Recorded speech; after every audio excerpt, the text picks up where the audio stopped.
Bonjour, aujourd'hui travail pour le centre de loisirs de Beaulieu-sur-Oudon où il va y avoir une magnifique épopée médiévale bientôt.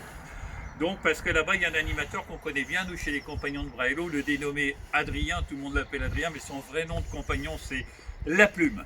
La Plume m'a dit Moranger, je lui ai dit La Plume, il m'a dit Moranger, il faut qu'on fasse des festivals, je veux faire une initiation. C'est la raison pour laquelle on a pris de l'essence locale, du coudrier, ce qu'on appelle du noisetier sauvage, hein, d'accord. Ensuite de la corde de chanvre bien sûr ou de lin. Et le but c'est de faire une fronde mais à manche. Donc le fustival est en fin de compte une arme qui était réservée aux enfants et aux femmes. Donc c'est pas une arme noble, mais on peut, si vous voulez, un ordre d'idée, on peut lancer une boule de pétanque à 80 mètres. Alors vous imaginez prendre une boule de pétanque dans la figure, ça fait très mal. On prend toujours une branche qui a une légère courbe comme ça va nous aider pour le levier. Au niveau de l'usine, on a usiné le bois pour faire comme une encoche à sifflet avec un biseau derrière. Deux trous, le premier qui est à 4 cm, le deuxième à 9.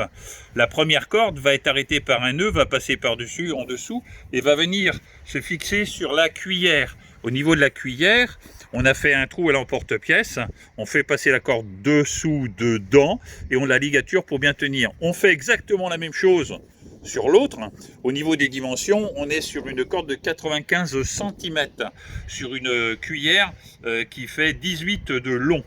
Ensuite, la deuxième partie, la ligature, on va la faire avec un nœud d'arrêt fil qu'on va repasser à l'intérieur du cordon pour le faire disparaître.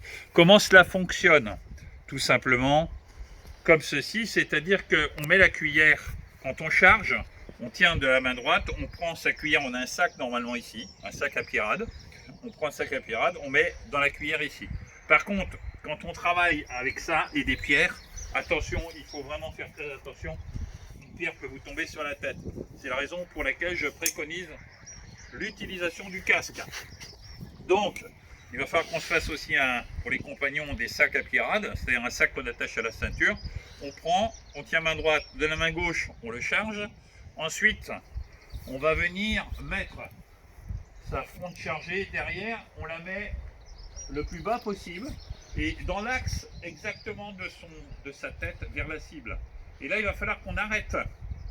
Si on va aller très loin, il va falloir qu'on arrête derrière notre tête le levier. Par contre, si on veut lancer à 5 mètres devant en plongeant, si on est du haut d'un château, effectivement, on va arrêter le bras plus loin. C'est ça. Bon, beaucoup d'entraînement pour faire ça. Le but, c'est de libérer.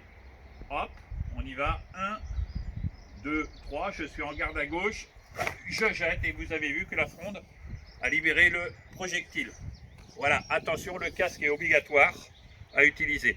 Voilà, donc ça, c'est, je rappelle, une festival. C'est une fronde à manche du XIIIe siècle, donc qui a été commanditée par La Plume, le fameux La Plume, donc dit Adrien bien sûr, qui est un animateur exceptionnel au centre de loisirs de Beaulieu-sur-Oudon. Nous allons bientôt avoir la chance de faire une animation auprès des jeunes et un campement, donc le samedi. Quelle date déjà, Adrien? Le 25. Le 25 avril 2020, donc une animation, vous pouvez y venir, il n'y a aucun problème, c'est super chouette. Des gens sympathiques et vraiment passionnés, prêts à partager plein de choses avec vous. À bientôt et rendez-vous le 25 avril, le samedi, toute la journée à Beaulieu-sur-Oudon, dans la Mayenne. Au revoir.